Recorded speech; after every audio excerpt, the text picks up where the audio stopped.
welcome to take it away.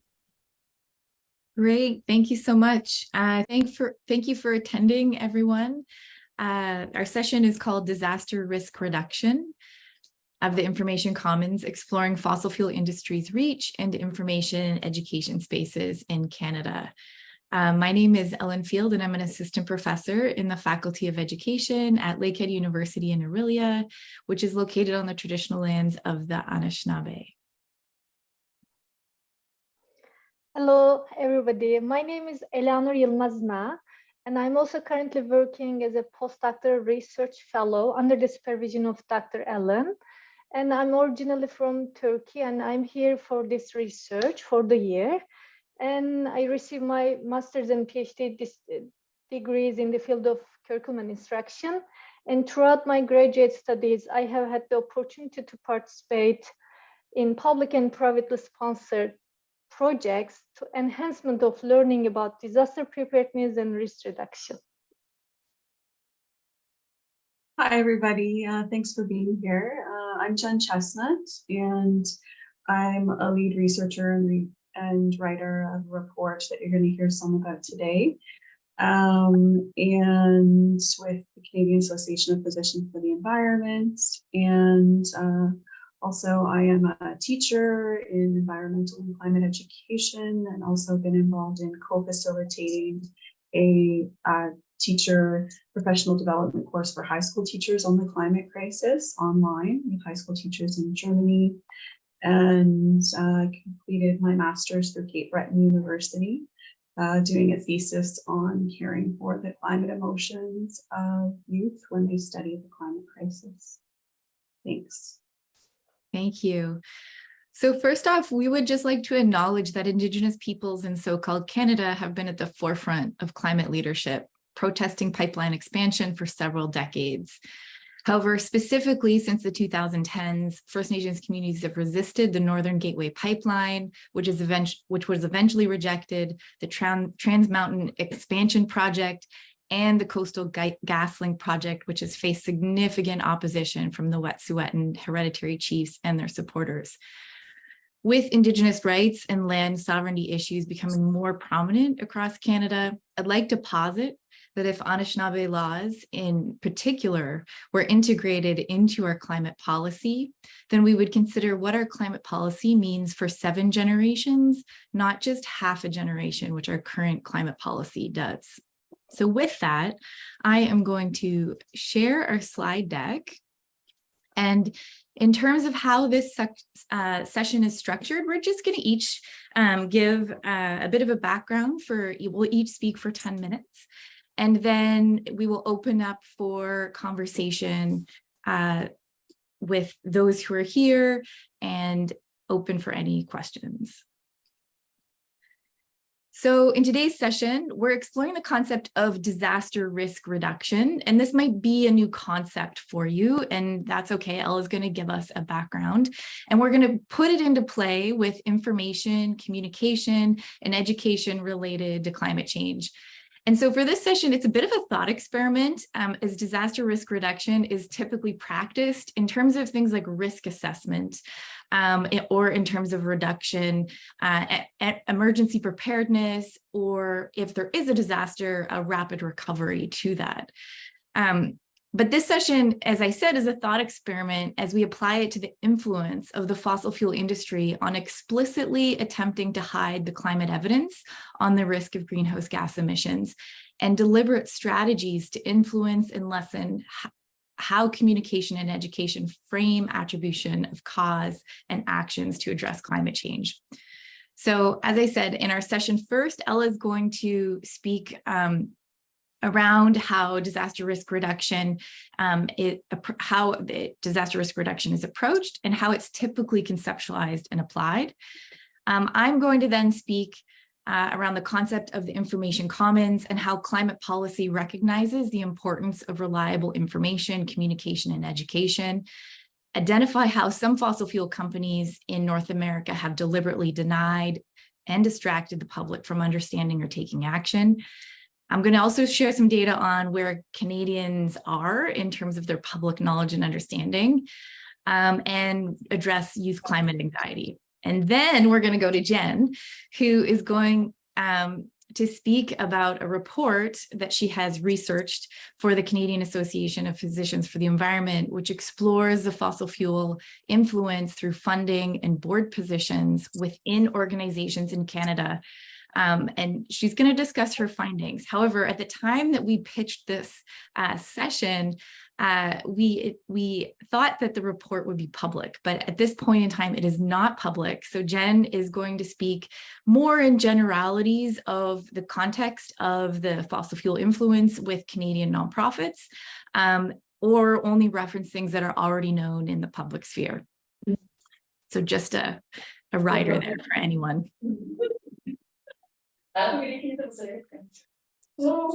So I will pass it over to Ella to begin. Thank you. So as Dr. Ellen mentioned, I'm going to divide this talk into 3 parts. And I want to start by describing climate change as a risk driver. And I will present some projected impacts of climate change we will encounter in the future, probably, if we do not take proper action. And my next point is how climate change is linked to disaster risk by illustrating a diagram developed by IPCC in 2014. Then I would like to move on to the concept of disaster risk reduction, which is the central concept in this presentation, and give an example of how Maui wildfire happened a couple of months ago. And this wildfire, this disaster could be prevented when the precautionary measures or actions taken. So now what we have is we live in a world that is increasingly affected by disasters. And recent decades have been significant growth, especially in the number of reported weather-related disasters. Now we have been living in that world, such as droughts, floods, wildfires, and hurricanes. And obviously more people are being adversely affected by those events. And we know climate change drives disaster risk in different ways by altering the frequency and intensity of these weather-related events and affecting vulnerability to hazards and changing exposure patterns. And although this, the precise impact of climate change is not certain, and it is important to be aware of that not all areas will be impacted in the same way, but I will turn your attention to the projected impacts of climate change that will drive disaster risks. You can see this projected impacts from this figure. As you can see, in relating to droughts, the number of people suffering extreme droughts across the world could double in less than 80 years, which has major implication for the livelihoods of rural, poor, and can also lead to increased migration streams. And there will be likely be a large reduction in natural land and water storage in 2/3 of the world, especially in the southern hemisphere. In relating to sea level rise, we see coastal flooding events could threaten assets worth up to 20% of the global GDP by 2100. The population of those areas has grown faster than the overall increasing global population. And global hotspots for flooding are projected to be in northwestern Europe and Asia. In relating to disease, infectious disease, by 2050, mosquitoes that carry some disease like malaria, similar to malaria, could reach an estimated 5 million people. And a case in this point is about global warming has led to a loss in biodiversity, resulting in increased transmission and incidence of disease. Due to the changing climate patterns, urbanization and deforestation, bats and rodents, which are responsible for 60% of the disease transmitted from animals to humans have flourished. And in Canada, we have been experiencing wildfire a lot, more than usual. And we know by 2030, fire session could be 3 months longer in the areas already exposed to wildfire. For example, in Western Australia, this could add up to 3 months of days with high wildfire potential. And we know that the attribution of tropical cyclones to climate change is kind of difficult, but a robust increase of the most devastating storms with climate change is obviously there. And under 2.5 degrees of global warming, the most devastating storms are projected to occur up to twice as often as today. So let me put that another, like I give you a lot of statistics and kind of I didn't want to try to draw a like nightmare picture of the future. Just let me put that another way. The longer countries wait to respond, the greater the damage and cost to contain it. So one estimate is that the cost of adaptation needed just for urban areas is less than $80 billion a year, and that cost of doing nothing at 10 times that level by mid-century.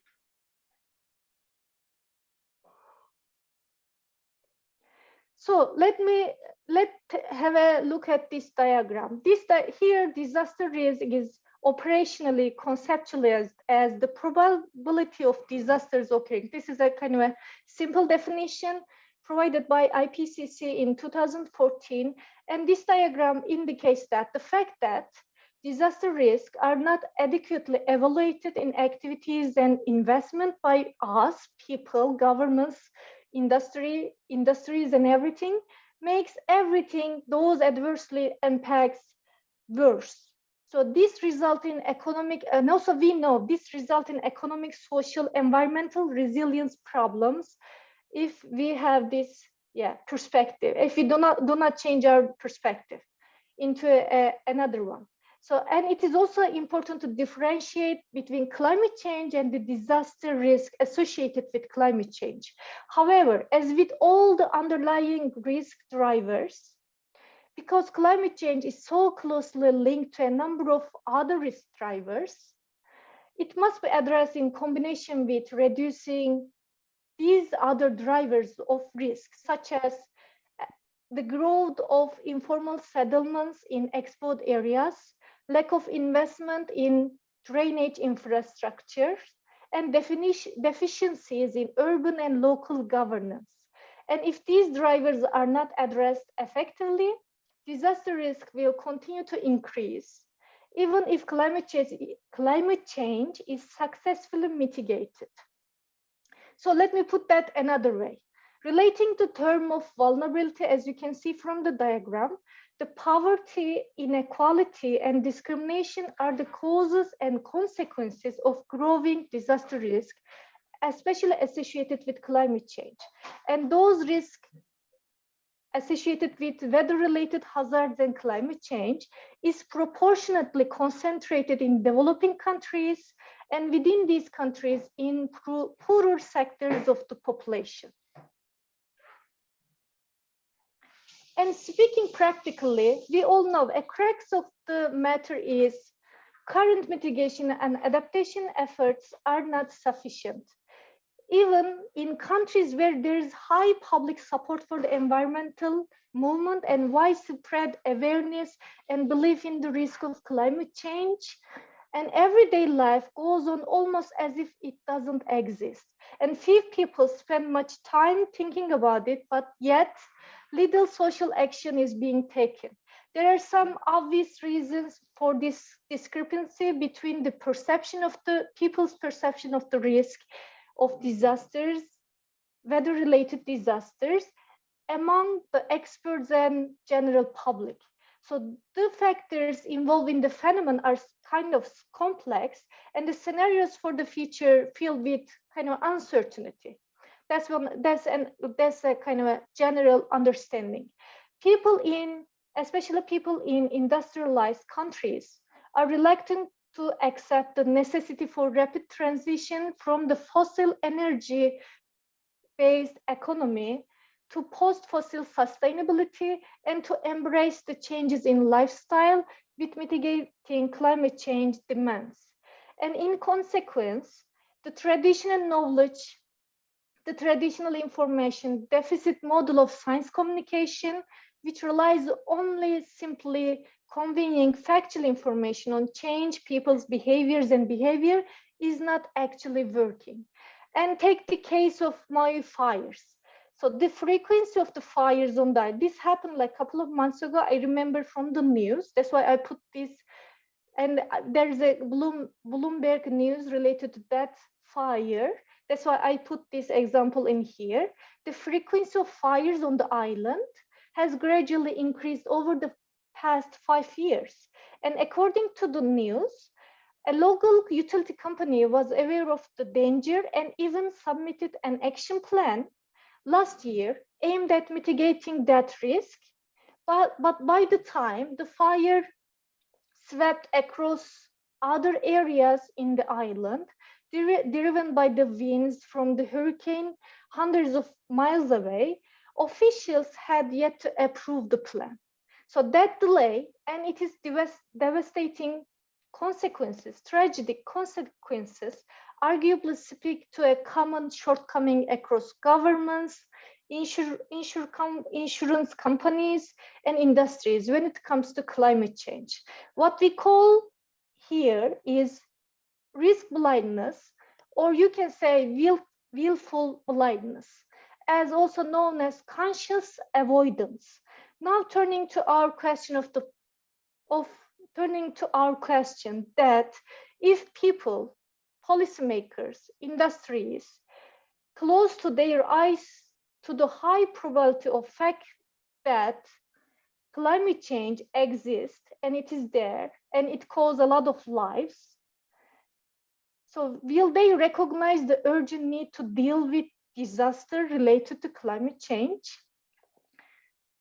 If I could now turn to the definition of disaster risk reduction, this definition is quite clear and sensible, and especially in terms of highlighting the need to minimize vulnerabilities while placing disaster risk within the broader construct of sustainable development. And this definition sits directly within the ethos of living with risk title.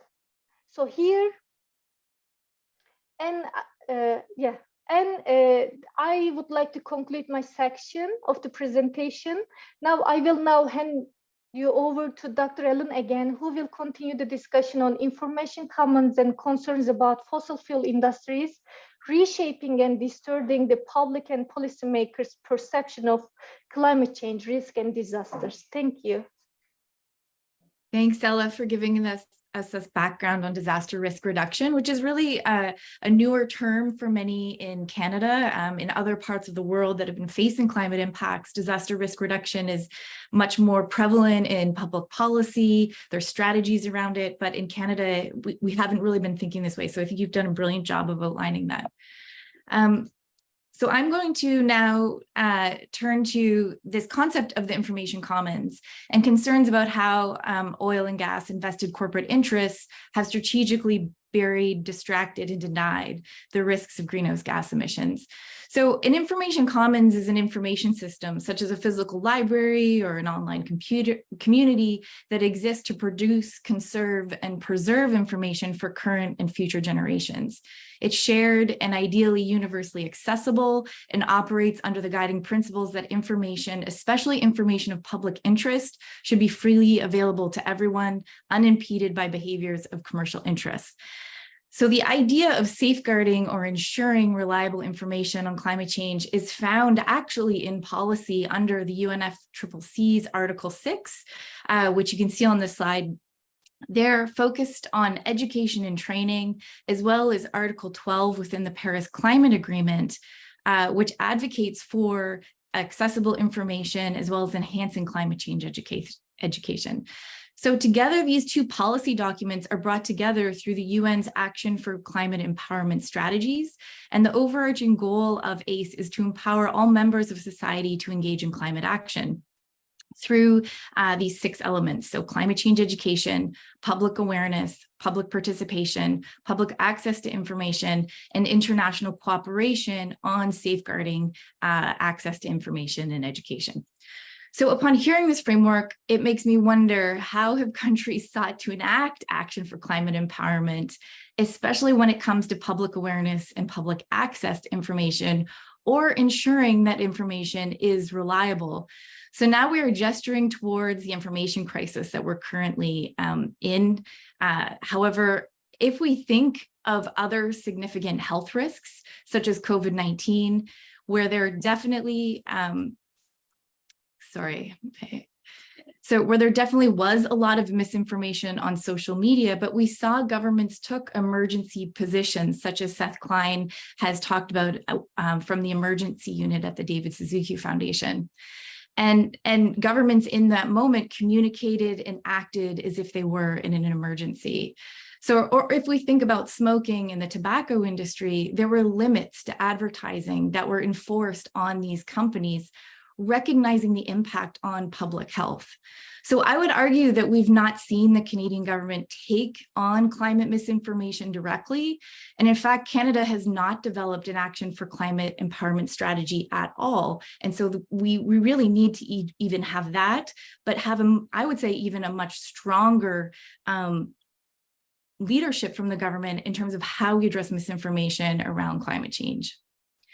So over the past few decades, evidence has emerged, and I'm sure seeing people on the call, this is not all new, but I really want to sort of outline some of the ways that prominent fossil fuel companies have not only been aware of the harmful effects of carbon emissions of global climate, but had also actively engaged in campaigns to obfuscate this reality. So they utilized tactics that cast doubt on established science, funded pseudoscientific research to generate misleading data, and influenced policymakers and the public through strategic communications. So I wish to highlight a few of many examples, and in doing so, think about how this disaster could have been avoided if precautionary principles were followed, or if we safeguarded how information was shared and ensured there was reliable information available. So I'm just going to reference investigative reporter Jeff Dembicki's book, The Petroleum Papers, published in 2022, which outlines how American and Canadian fossil fuel companies buried, distracted, and denied this irrefutable science on the risk of developing, extracting, and burning fossil fuels. So Dembicki outlines how at each critical juncture where action could have been taken, fossil fuel companies worked in concert with political allies to delay and suspend action. So here are just a few select highlights of these critical junctures. And when I was reading this, I mean, I knew this, but as I was reading the detail of this, I just felt such rage come up in me. So if this is the first time that you're hearing this, I will just sort of highlight, this might be triggering for you. In 1959, Robert Dunlop, who was the head of Sun Oil and director of the American Petroleum Institute at the time, so 1959, attended a day-long symposium at Columbia University called Energy in Man. So Dunlop delivered a speech about the promising future of oil and gas. And after his speech, another speaker came on, Edward Teller, who was the inventor of the atomic bomb. And Teller took the podium next and talked about how burning fuel created carbon dioxide and that this would have a heating effect on the world that would be felt into the 2000s. He explained that this threat was greater than nuclear destruction and proceeded to discuss then the emerging climate science. He went on to outline how with 2 to 5 degrees of warming, the ice caps would melt and oceans would rise. For the next 4 years, so coming back to Robert Dunlop, as head of Sun Oil and director of the American Petroleum Institute, his top priority was to figure out a commercially viable way to develop the Canadian oil sands. And in 1967, the Great Canadian Oil Sands site officially opened 4 years after he heard that warning from the very prominent Edward Teller, the scientist. So that was a really critical juncture point that we could have not had the Canadian oil sands develop. The second one I want to highlight is how Exxon, Koch Industries, Shell, and other companies rushed to develop the oil sands, even as they privately learned it would crank up the climate's heat and cause catastrophic death and destruction. So to briefly summarize, Exxon in the 70s conducted climate research and modeling with shocking skill and accuracy. There's been a fair amount of public sharing around Exxon's modeling. So they showed within their modeling that a 3% growth in carbon dioxide per year could cause average global temperature to rise by 2.5 degrees between 2020 and 2030. They were pretty accurate. They were actually amazingly accurate. The scientists claim that by 2030, it is distinctly possible that warming caused by the burning of fossil fuels will later produce effects which will indeed be catastrophic, at least for a substantial fraction of the Earth's population. And that's quoted by these modelers at Exxon. More recently, doctors Jeffrey Sopran and Naomi Oreskes at Harvard University went back and looked at the internal communication within Exxon, and then also looked at what was shared publicly by Exxon. And they showed that there is a systematic discrepancy between Exxon was saying internally and in academic circles versus what they were telling the public, leading the researchers to conclude, quote, that they had quantifiably misled the public by essentially contributing quietly to climate science and yet loudly promoting doubt about the science. So if at that critical juncture point, there had been a stop to the oil sands, we would be in a very different place.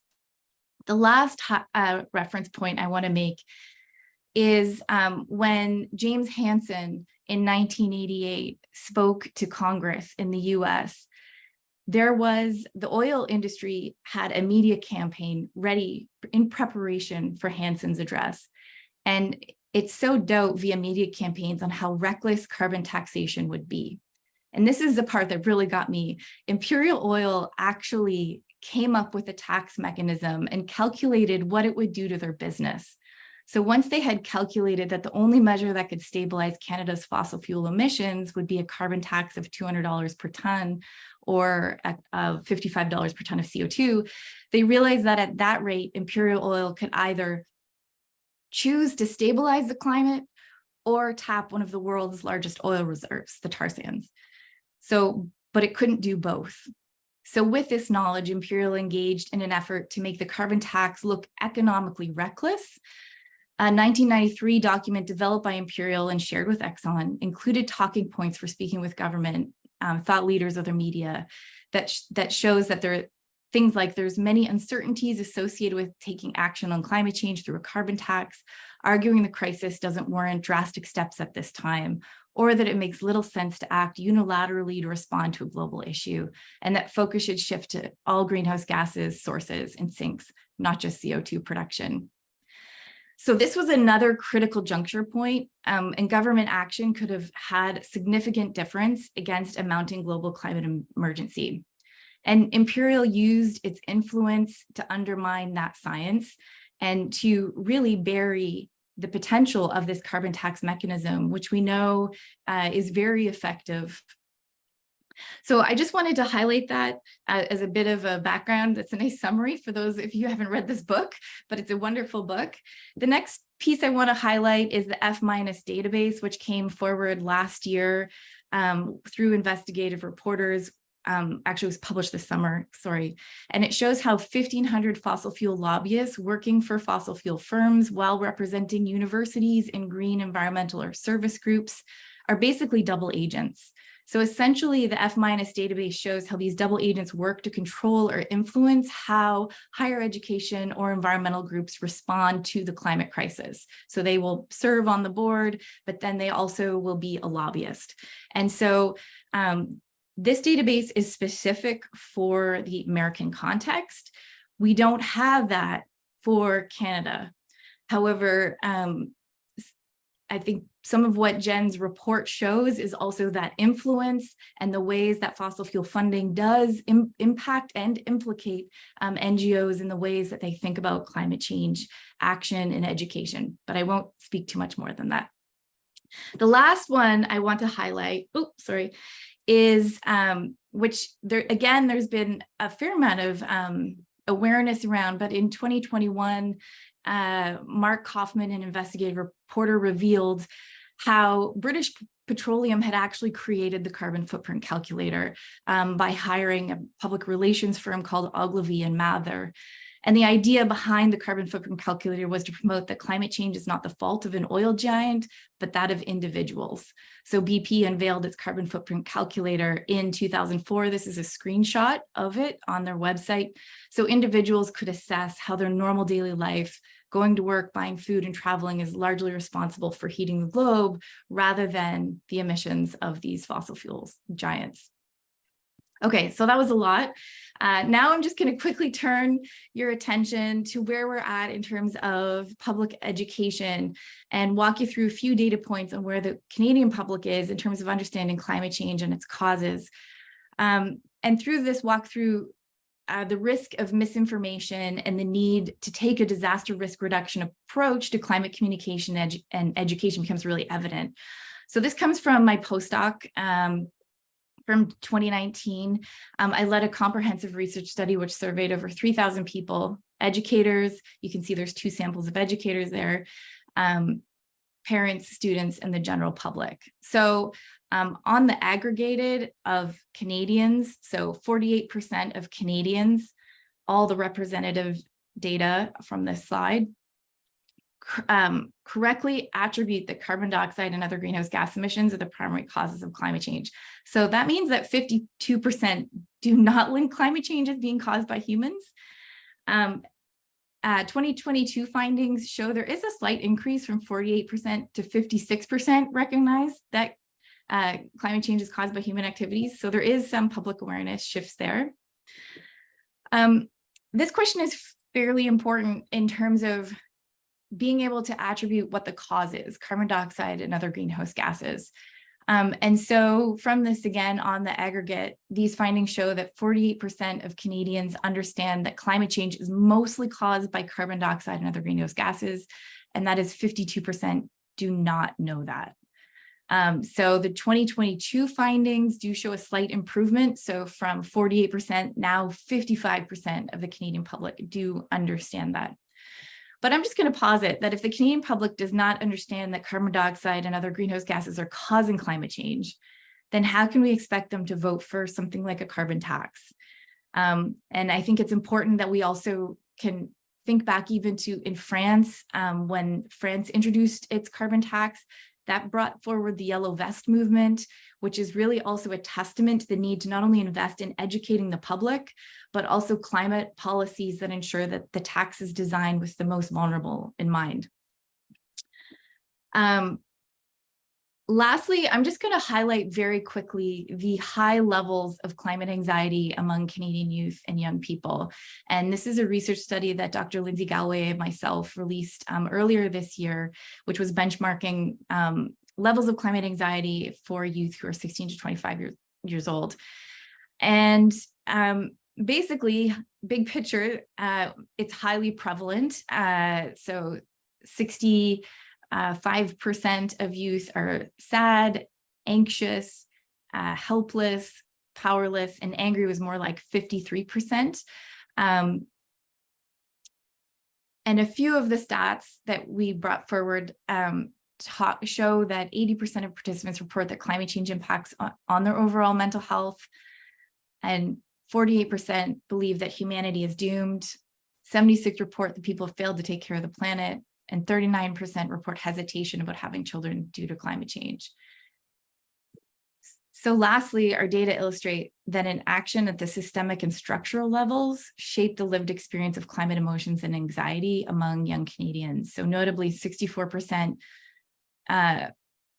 do not think that the Canadian government is doing enough to avoid climate catastrophe, which is correlated to a sense of betrayal, which compounds climate anxiety. And so for me, in our thought experiment of disaster risk reduction, I'm wondering how climate disinformation and this strategic obfuscation of the reality makes young people feel as they come to learn how information was buried, there was distraction from it, And now the crisis continues, and we are in a way worse position than we would have been if there was action in 1959, if there was action in 1970, if there was action in 1989. So with that, I just wonder what happens when young people come to learn that the level of misinformation and disinformation. So now I'm going to pass it over to Jen, who's going to walk us through some of her report findings. Thanks so much, Ellen, and thanks for contextualizing this in the context of young people's well-being. I mean, that's ultimately what we're talking about in the field of education, supporting young people's well-being in this dangerous and scary context. So as introduced earlier by Ellen, a report has been researched. We thought it would be published. This report was commissioned by the Canadian Association of Physicians for the Environment through their fossil fuel ad ban campaign. And so I'll just speak today to the broad strokes and this research topic in the field, since it is not yet published. The report, is really on this reach of industry towards the next generation with their messaging and branding, and it's looking at education spaces in Canada and how the fossil fuel industry is involved. Specifically, it's K-12. Okay, advance. And by the way, since I can't really speak to specifics yet, this information, as I go into the general findings, this information is found in Canada anyway, on fossil fuel websites, on fossil fuel industry websites, and in some scholarly articles in Europe, Canada, the United States, also in news reporting, and it can also be found here in education nonprofit websites too.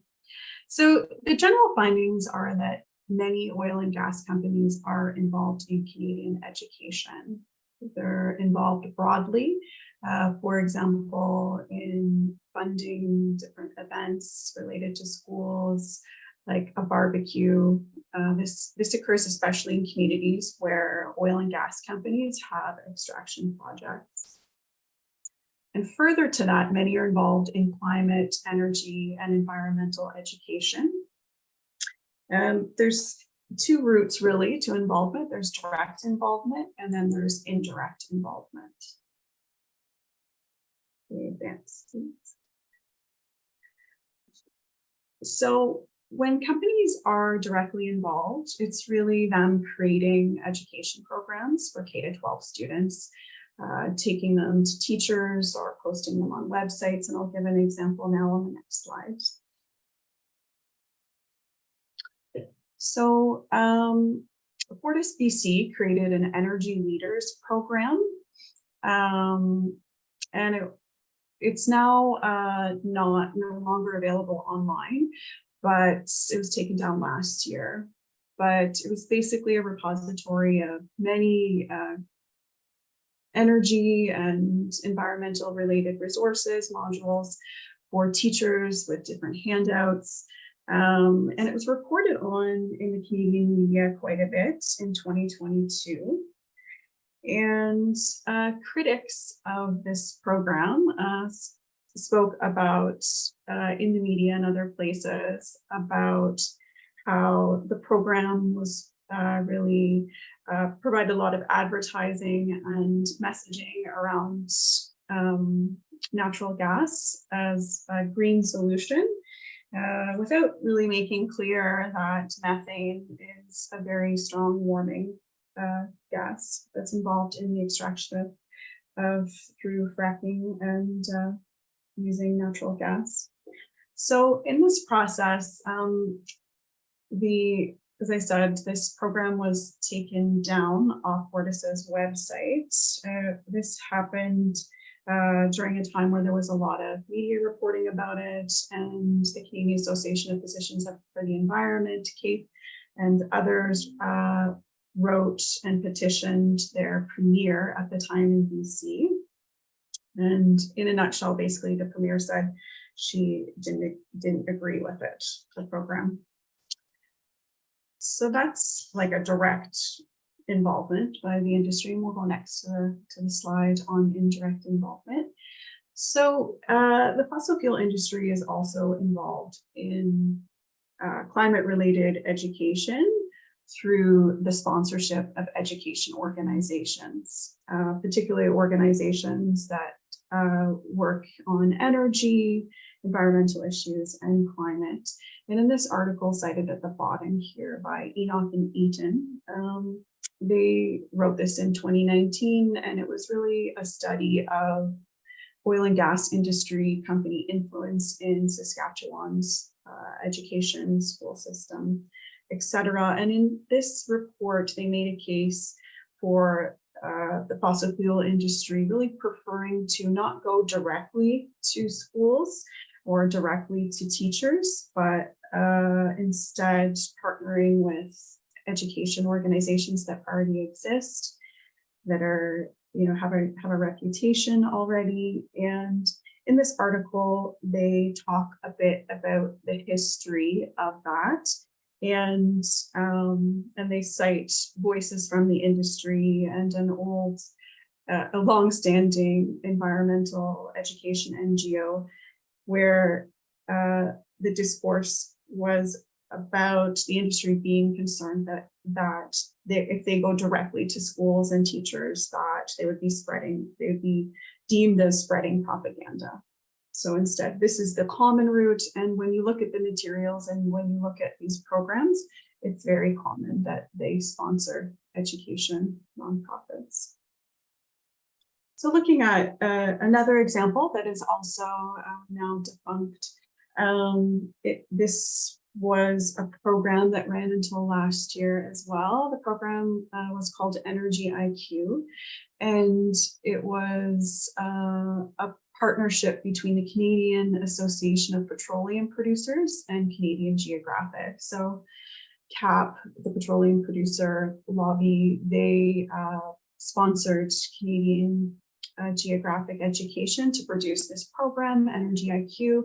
It's really a program that was highlighting the role of oil and gas industry in Canadian life and economy, and it was for K to 12 students across the country. And it also provided a lot of like videos and handouts and professional development to teachers on this topic. And on this slide, you can see this open letter. So this is just one excerpt from this open letter. This letter was written by 200 plus geography academics in Canada, among others. And they were writing to the mother company of Canadian Geographic, which is the Royal Canadian Geographic Society, really urging them to break ties with the fossil fuel industry. And they expressed concerns drawn from research by CAPE about, as Ellen was referring to earlier, about fossil fuels and tobacco having really similar impacts on health, and why would we be advertising these logos and information from industry in the classrooms. So at the bottom, they also, this quote here, they also speak to, you know, again, placing the blame, these programs that place the blame for climate change onto consumers, not acknowledging the consequences of fossil fuel extraction, and really failing to acknowledge the role of fossil fuel corporate power in blocking climate action. On the slide at the bottom, there's also a tiny little Shell logo here, and Shell also partnered with Canadian Geographic to run a classroom energy diet challenge. And so really teaching climate change through a process of the carbon calculator that Ellen was referring to there. And critics again critique that as not giving the broader picture and giving the message in the space of authority of schools that climate change can be solved by just the individual choices. And in this last section of my presentation, I'll just maybe touch on two types of pro-industry messaging that's common in these programs. just for time's sake. So I think I'll skip greenwashing. Probably many of us are familiar with greenwashing. That's one of many varieties of different messaging that we can see in these school programs, but we'll go to bias balancing and then individualizing. So next, please. So you might, or probably likely maybe haven't heard of bias balanced. I never had heard about it before, but looking at these materials, it's a very common term. The term of so-called bias balance is this idea that not teaching industry perspectives on fossil fuels is biased. And in Enoch and Eaton's report, again, they talk about that history, and they talk about how the fossil fuel industry came up with this term. So in these programs, these types of handouts and teacher trainings, you see really messages that are focused on industry views, equal to other perspectives, or equal or even in more detail. We also see pedagogies that are different types of role playing, where students focus on learning about the perspectives of the different stakeholders and industry interests, instead of really spending that small amount of class time that is typically spent on average across the country on the science. Okay, so we can skip the next slide, I think. Okay, another type of messaging that's also been touched on already with the earlier example is this idea of really just a continual individualizing of climate solutions, even at the older age level. And yeah, these are programs that focus on students' individual changes to fix climate change, quite commonly omitting necessary industry and societal transformations to solve climate change or to deal with the impacts, and by and large an avoidance of discussion on the urgent renewable energy transition. So I'll end with the last slide from my piece. And you know, today, this conference, we're talking about transformative education. So just to kind of think about for a moment, you know, what are the other options in education? What are the possibilities to really support that well-being of young people? So we can alternatively collectivize solutions for transformative learning. Young people really need to feel and see that they are part of communities taking action on climate change. And so one example from the Canadian context is Collège Regina Assumpta in Montreal. This school has been part of a network of UNESCO schools, and they were specifically focused on climate action. And so just a couple examples of really working as a collective and supporting young people through community in 2017 and 2018. This high school, students and teachers ran a school-wide zero emissions day where they really came to understand together how, as collectives, they can make that change. They also, in 2019, the high school hosted an education forum with 125 organizations. This was in response to the urgent warnings to act on climate change from Antonio Guterres, and they called it "The Planet Invites Itself to School." Okay, thanks very much for your ear. That's all from me for now. Ellen, I'll pass it back over to you.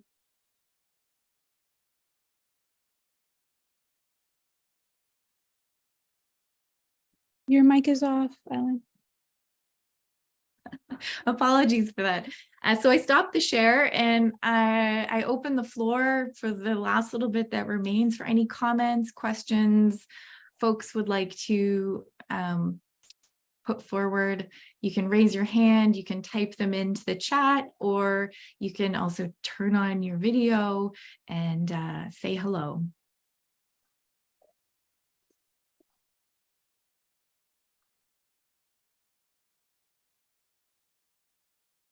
Hi, Anne.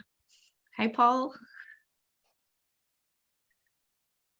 Hi, great presentation then. Thank you so much. I had a quick question about the term human activities, that climate change is being caused by human activities. And I realize it's not the same as the carbon footprint idea, but it kind of moves in that direction because it's, again, obfuscating the role of the fossil fuel industry as the primary driver of this crisis, not the sole driver, but the primary driver. And just wondering if you know the history of the term human activities and how that came to be inserted into climate change and climate action discourse. So that's my question. Thanks again for great work. I would want to go and do some more thorough research to confirm this, but my response to you today would be, for so long there was a lot of confusion around natural caused carbon dioxide or greenhouse gas emissions versus anthropogenic human caused.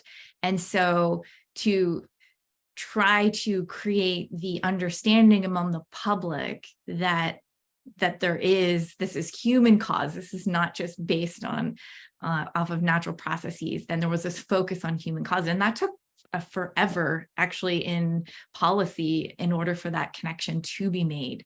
So I think it's a legacy of that, but it's a really great point in that as we learn more and as the semantics matter more, we need to be very clear about our language and around how it's not just human caused. There's actually corporate interests, and we know where that cause is coming from. So I appreciate you pointing that out, Anne. I don't know if others want to weigh in. I'm going to jump in. I'm not going to weigh in exactly on that. I put some other suggestions in the chat about what we might call it. But I want to just touch on, Eleanor, it was interesting for me today. I was reading in Kim Stanley Robinson's Ministry for the Future that people can be 20 kilometers away from where a tornado hit, and they will explain it not as climate change, but as, oh, those people were in the tornado belt, and I'm not, so I'm safe. It's like people seem to have an ability to separate themselves from disaster until and unless it actually impacts them, and I found that really interesting. And Ellen, I wanted to say, like, with you, I think you asked, what happens next with, children and youth have these anxieties, what happens next? And again, I've rereading Ministry for the Future for various reasons. And I think one of the things, and so this is a question for you, Ellen, is that I've heard both Kim Stanley Robinson and Andreas Malm say that the surge in climate activism by youth, when they see a few years from now that carbon emissions are not dropping, the politeness is going to fall away, and people are going to start to be much less polite. And I think this might also relate to the fossil fuel lobby there and schools. Like, I think we're going to stop being as polite about the way we treat fossil fuel companies and Fortis and these people that are still trying to influence us to tank the planet, basically. But I'll stop there. But do you think that we're going to see some more climate sabotage and some things to try to really stop the damage directly if we see that the typical means aren't working? I had this conversation yesterday with my intermediate senior environmental ed class around the role of social media and learning with young people. And it actually fostered a very interesting conversation around how there is so mistrust actually in mainstream traditional media right now. But we also know that most young people learn about sustainability, climate change through social media, where there is so much misinformation. And so I think we're at the heart, we are in an information crisis on multiple levels around, and even part of the conversation was actually around what's happening with Israel and Hamas in the Gaza Strip, and how so many young people do not trust mainstream media. And I think the same is around climate. I think we could find that same sort of tendency. And so this piece of then, how do you find information, but also how do you take action, where you have things like #ClimateScam, which puts forward that this is climate as a government agenda. And so, I think that's the role of education is to somehow figure out how to have foundational knowledge and understanding that we protect as reliable.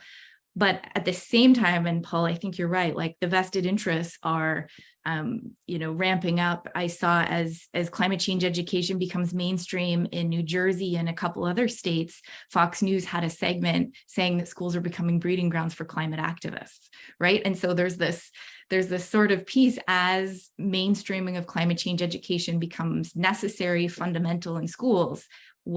How is it going to be kicked up by spin and by vested interests? But right now, the messaging from the schools and from public institutions is that we're not in a climate crisis, right?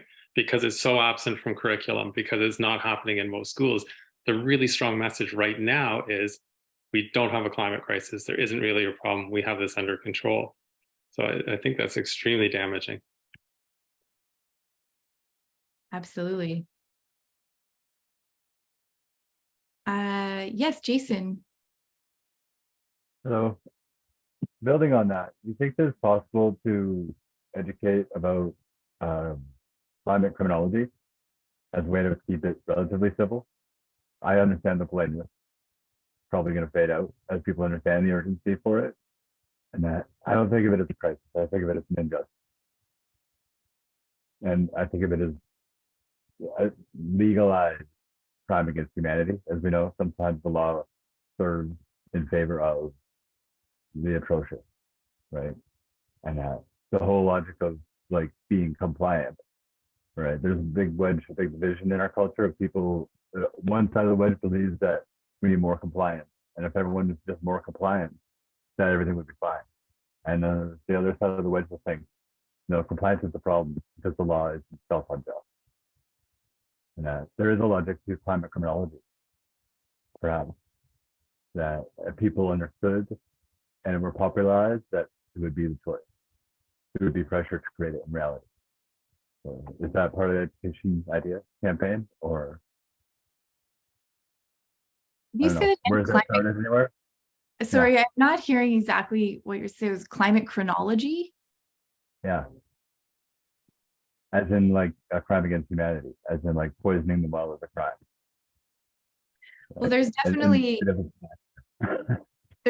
strong research, right, that shows attribution, that shows responsibility.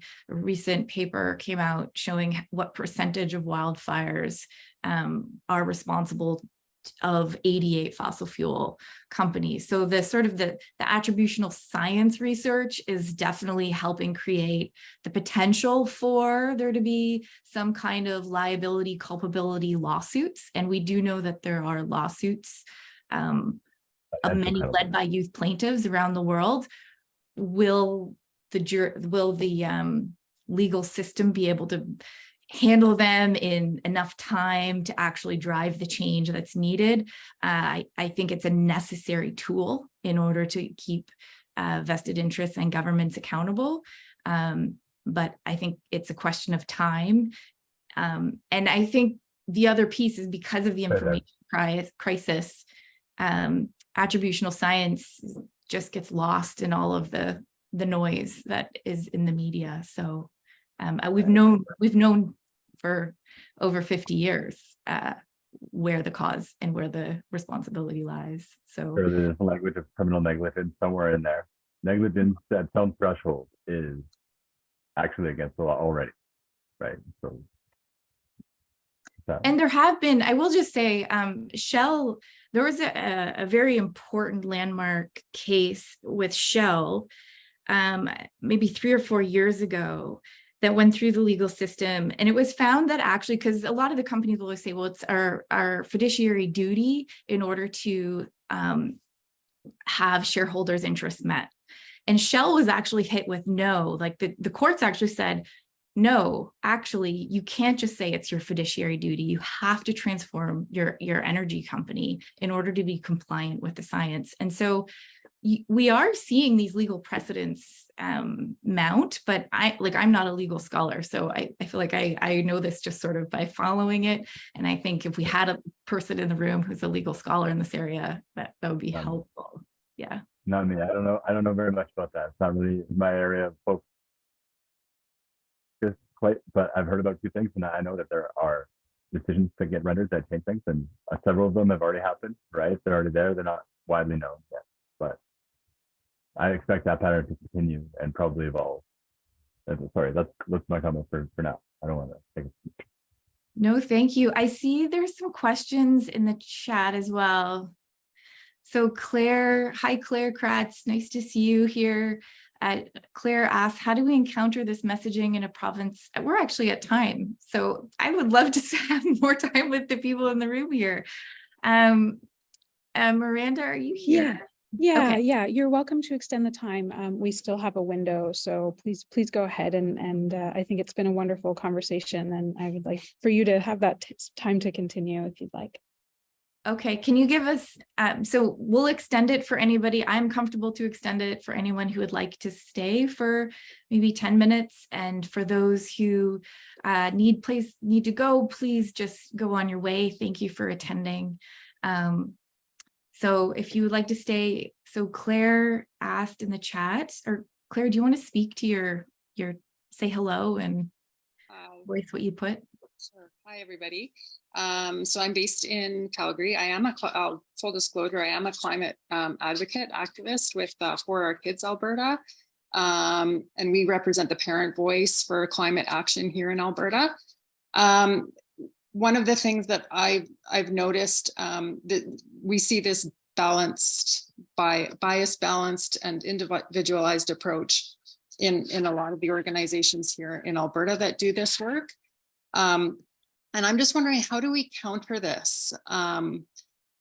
When these groups are presenting at Alberta, like the teachers' conferences that we see in Alberta, how, is there a way for you to come to Alberta and present this information at our teachers' conferences? Because I think it's so important for people to hear what you have to say. Thanks for that, Claire.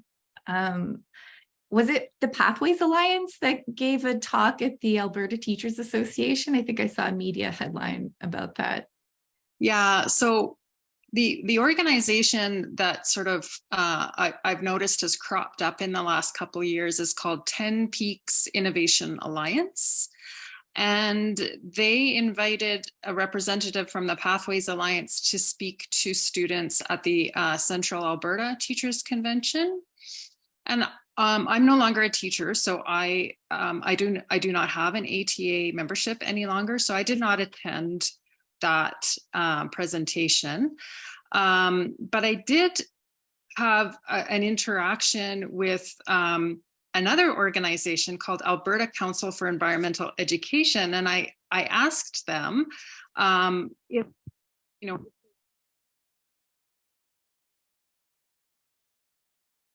Oh, your sound just cut out, Claire. Can you ask? Yep, you asked the Alberta organization.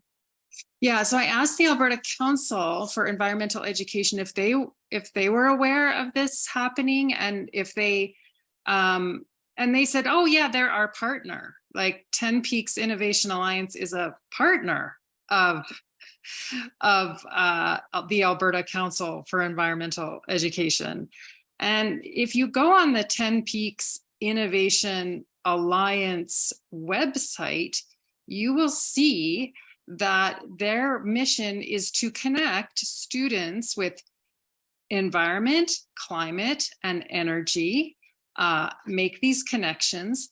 But then when you look at the speakers, there's not one renewable energy company, there's not one climate change educator, there's not one climate scientist involved in that organization or presenting to students. It's all voices from the oil and gas industry. And so I worry that students they don't understand the science. They're getting what's called energy literate. I see this quite often in Alberta is we need to teach students energy literacy, which that sounds great to me, but without being climate literate, then how can you make the proper decisions in terms of being energy literate? So yeah, this was happening. This Pathways Alliance representative was speaking to teachers at the Alberta Teachers Conference. And this has probably been happening for years and years and years. It's just that now I'm more attuned to these kinds of things happening. Jen, would you like to comment on this?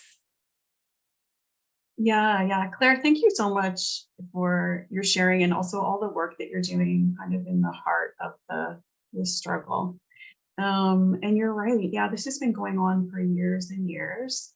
The earliest documentation is the mid-1970s in Canada, where an organization then called SEEDS, now Seeds Connections, started to partner with the industry. And yeah, and so for the longest time, it was like energy literacy, but now like we're in the thick of a very visible climate crisis. And so I totally acknowledge your moral emotions that you're experiencing, right? And that desire to rise up to bring other voices. And I think like that there's so much space to write about this. There's so much space to talk about it.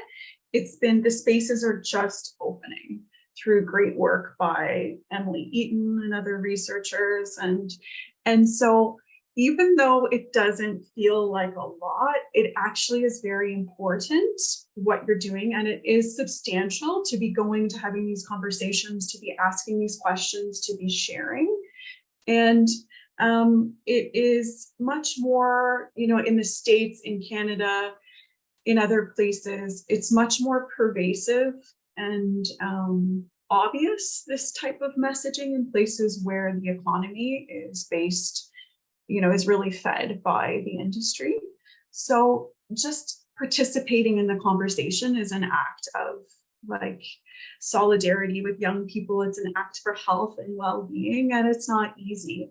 But nobody needs to have a position or a degree to participate in. We're all building that conversation together now from our different locations, right? Whether that's a parent or a teacher or a doctor, and so, just joining into that dialogue. Like in the past, the letter writing campaigns have been really helpful. Like in the two examples that I gave, writing those letters, they're meaningful, and the media, as you know, Claire, like is interested in this issue and encouraging those alliances to tell those stories among media and concerned parents, etc. So yeah, shout out to For Our Kids. Sorry, I wish I had something more specific to tell you at this point, but yeah. And I think that's one of the, for me, one of the lessons I've learned around policy and looking at how other sectors sort of enact policy change. And the health sector, it's often parent advocates that drive, that advocate and ask for, better research into a particular area where their child is suffering.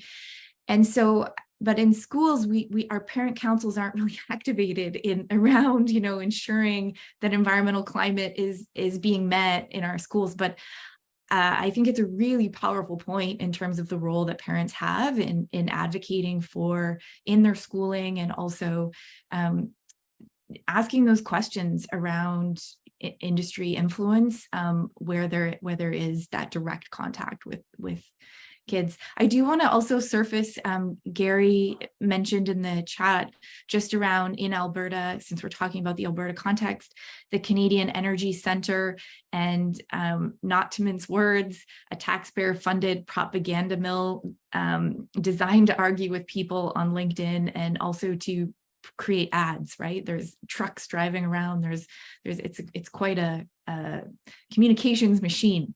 So I think that needs to also just be said in light of this conversation. So I think we next had Clifford and then Jason. So Clifford, do you want to ask? Hello, everybody. I'd just like to quickly address that most people who are activists, especially in the education sector, like most of you are, I've always worked in the trades, so I've always spoken with people who aren't necessarily of higher education. And a lot of the words that are used simply aren't understood. For instance, existential. I speak with people on the streets all the time, and like you're 58% of people who don't know the facts or any of this, they don't even know what the word existential means. Life and death, you know.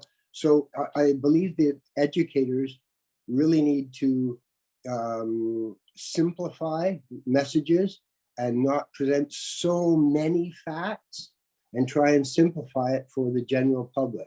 I think it confuses people and then they just shut off.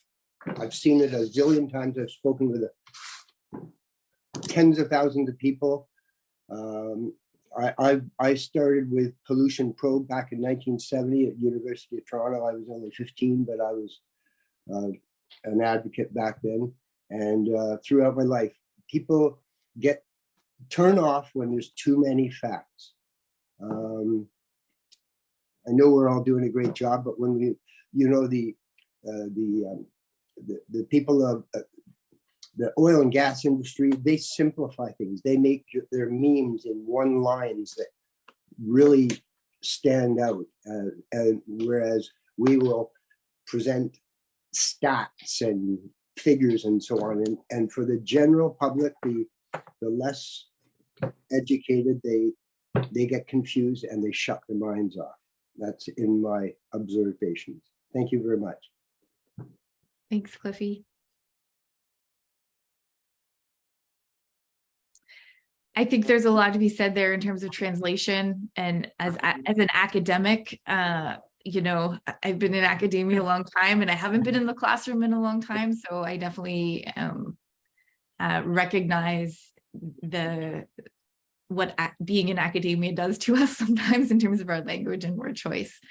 And I appreciate the comment. And I do think there's much that we need to do in terms of that the general public education, especially in referencing that, you know, 52% of the population understands that climate change is caused by carbon dioxide and greenhouse gas emissions. So that sort of fundamental understanding of what this word is and what's causing it is still not established among Canada and among Canadians, sorry.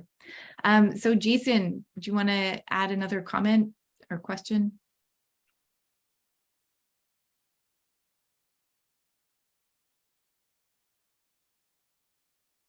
We can't hear you, Jason.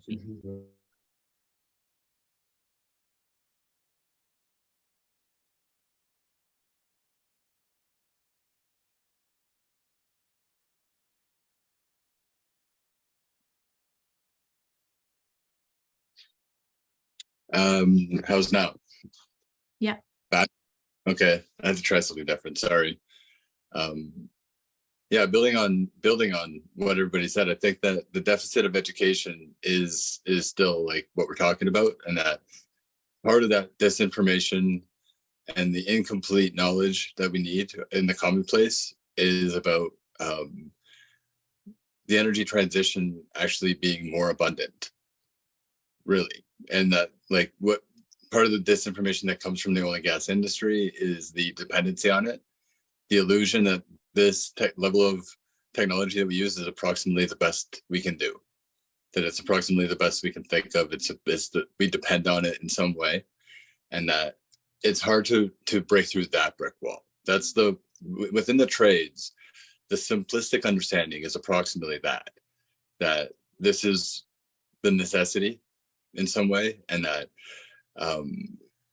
I feel like I run into I guess a failure of the conversation with people at that level and in the trades as well, where they don't want somebody to show off their intellectual prowess. It's considered rude to like be a bit of an intellectual bully because, you know, you have the advantage of knowledge, and at a subliminal level, at least at an instinctive level, at least everyone understands that that's a powerful thing, right? It's intimidating, and that's what shuts people off, because the whole thing is scary. The whole thing is scary. It's like, let me tell you what I'm afraid about, and then, well, yeah, right. We all need to understand that. There's no reason to be afraid as long as we understand it and we understand what to do about it. And the tradespeople are going to do that transition. Actually, they're going to be the ones who get the enthusiasm for it, right? Believe one thing: they're very enthusiastic about their livelihoods, and they understand what they need to do to succeed in their careers, in their companies. And that if you even mention prospects like unionizing or recycling or things like that on most job sites, in my experience in Alberta over the last 10 years on average, you know, that's a way to get to push to the outside of that circle.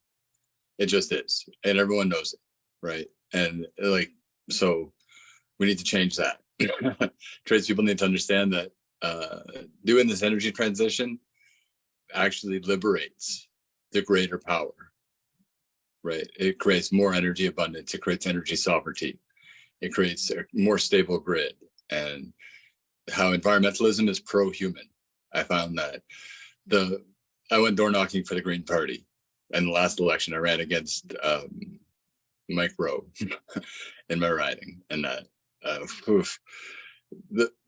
you know, people would say that environmentalism is anti-human. There's some sort of trade-off that if we get environmentalists, that the human life quality will be worse. And that's an illusion that is cast by the industry. It's part of the education deficit. I want to add that.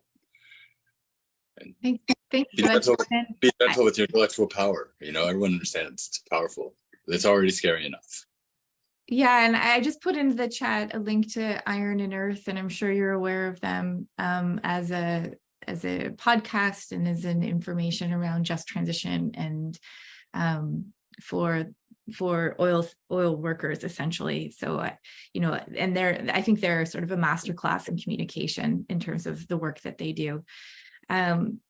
But with that, I do want to acknowledge people's time and their day and all of the places that we go.